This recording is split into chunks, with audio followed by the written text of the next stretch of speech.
Në garen për të ulur kostën e arritjes në orbit, një startup britaniko-spanjoll shqyrton një ide më të vjetër se epoka hapësinore, përdorimin e një tullumbace e gjigante për të ngritur një raket në stratosferë dhe më pas për ta lëshuar atë drejt hapësirës, një qasje që mund të ofrojë satelitëve të vegjël një udhëtim më të lirë. Në B2Space ne përdorim balona shumë të mëdha, të ngjashme me ato që shihni në sfond, për t'i çuar ato në skaj të hapësirës dhe për t'u ofruar shërbime të ndryshme klientëve tanë.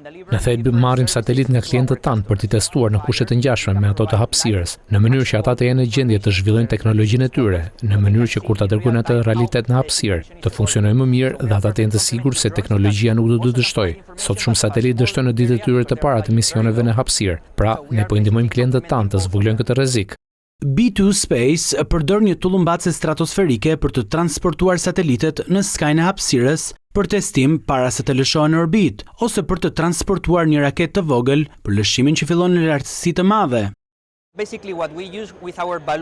Pra po flasim për lartësi midis 20 dhe 40 km, lartësi në stratosferë. Kjo është zona ku po operojmë, ku atmosfera mund të jetë sa 0.01% e atmosferës që kemi në tokë. Kjo do të thotë se jemi në kushte pothuajse vakumi, jemi mbi shtreset e ozonit, pra të ekspozuar ndaj rrezatimit.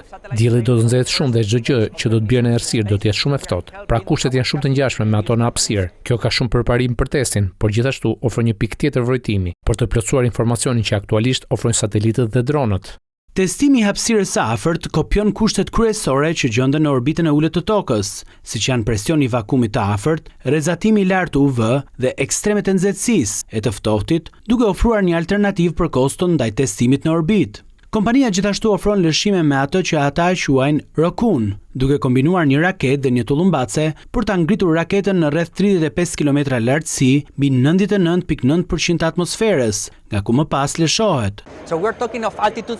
Pra duke fluturuar për një periudhë të gjatë kohore në këto lartësi, ne mund të monitorojmë zona të mëdha, dhe ndërsa satelitët mund të bëjnë diçka të ngjashme, satelitët fluturojnë dhe bëjnë një fotografi të çdo gjë që po ndodh në atë moment të saktë. Balona mund të qëndrojë në rajon për më gjatë dhe të ketë video me definicion të lartë në kohë reale. Për shembull, nëse po monitorojmë një zjarr, ne mund të ofrojmë përgjigjeve të emergjencës informacion të drejtë për drejtë dhe të zbatueshëm në mënyrë që ata të mund të shohin në kohë reale se si po evoluon situata. Pra ne jemi plotësuesi për efektin dronëve, që gjithashtu ofrojnë informacion, por në një zonë të vogël sepse fluturojnë shumë ulët. Një raket me lëndë shtytëse të ngurtë me 3 faza ka për qëllim të dërgojë satelitet në orbitën e ulët të tokës, në lartësi që variojnë nga afërsisht 200 km deri në 1000 km. Kompania thotë se mund të testojë edhe sistemet e rihyrjes, duke kryer teste lëshimi deri në 10 ton nga stratosfera. Ne kemi masi të ndryshme balonash, pra balona që mund të mbajnë nga disa kilogram ngarkesë deri në balona që mund të mbajnë disa ton ngarkesë. Pra në thelb mund të fluturojmë një makinë se do donim, por balona më e madhe që kemi fluturuar është afërsisht 140 metra e lartë, që besoj se është ndoshta 2 ose 3 herë më e madhe se Big Ben. Pra vetëm për t'ju dhënë një ide për madhësinë e balonave dhe aktivitetet që po bëjnë.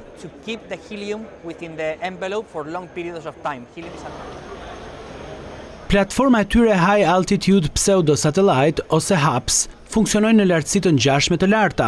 Këto platforma të bazuara në balona funksionojnë mbi 18 km, duke ofruar mbulim të gjerë të destinuar për të kapërcyer kufizimet e satelitëve, siç janë mbulimi i rreve dhe kufizimet që ndikojnë tek dronët, duke përfshirë rrezen dhe qëndrueshmërinë.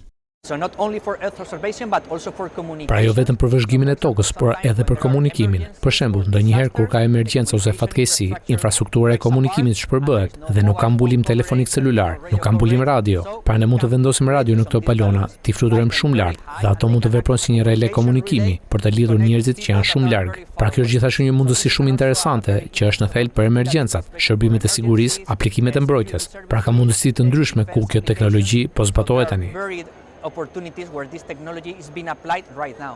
Platforma HAPS aktualisht po përshtatet për aplikime institucionale dhe mbrojtëse, siç janë mbikëqyrja detare, telekomunikacionet e emergjencës dhe rrjetet rezervë.